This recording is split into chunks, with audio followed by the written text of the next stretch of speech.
It's a really interesting week to be here. We had representatives from all over the world who are coming together to discuss important human rights related issues. It's been incredible just to see the variety of ways the University of Minnesota engages with the UN system and with NGOs around the world. We have really a dynamic group of students from both the Masters of Human Rights, College of Liberal Arts, and the law school. We've had quite a few high-level meetings with people that are interested in both LGBT employment rights and refugee issues, of which the Human Rights Center at the law school is doing a great job of looking at all three of those issues. We've been really lucky. We've been able to meet with some members of the Human Rights Committee who are very interested in the issues that we've been talking about. It's critical that we engage very closely with external partners, people who have direct knowledge of the issues that we're hoping to make an impact in. Since last year, we have been working in a partnership project with the University of Minnesota to document human rights abuses targeting LGBTI asylum seekers and refugees.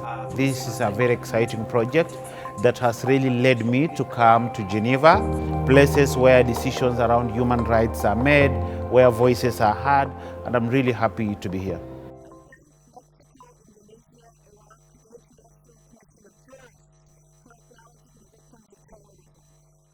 Professor Neolin had a report that she had produced just recently, and so she was able to present to a number of nations and get feedback, and then throughout the week has been having dialogues with different NGOs and nations about how to kind of balance the necessity of national security while still maintaining and protecting human rights.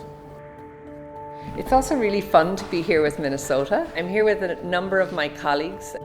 I would like to talk a little bit about my research within the context of the Human Rights Lab for some of the ethical questions that we're trying to deal with. Kind of everywhere I've ended up, I've run into people who have some connection to the University of Minnesota. Or, I think just the emphasis and focus from the university on human rights and kind of their international outreach is felt at the UN and has made an impact. I think as Minnesotans, we often grow up with this sense of we shouldn't talk about ourselves or we shouldn't promote ourselves.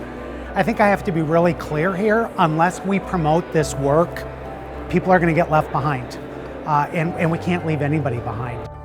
Minnesota is a very unique place for having really supported the work that we do. For people to be able to give these stories of hope, their voices have to be amplified, they have to be heard.